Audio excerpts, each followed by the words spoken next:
car tout ce qu'a pu dire Donald Trump la nuit dernière paraît totalement aberrant. La menace sur l'Europe, eh bien, elle est fausse. Les missiles balistiques iraniens, vous l'avez dit, portent à 2000, parfois 2500 km, mais c'est vraiment le maximum. Et quand on regarde sur une carte, on n'atteint même pas la Grèce.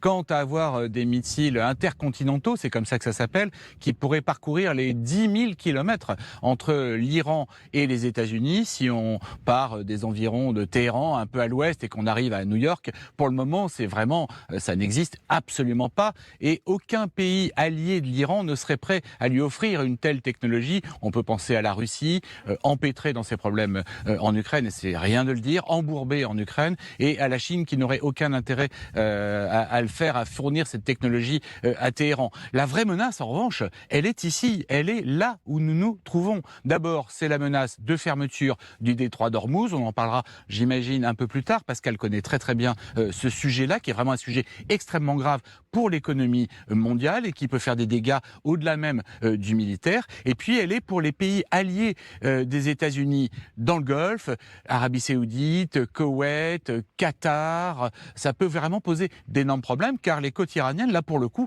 sont à moins de 250 km.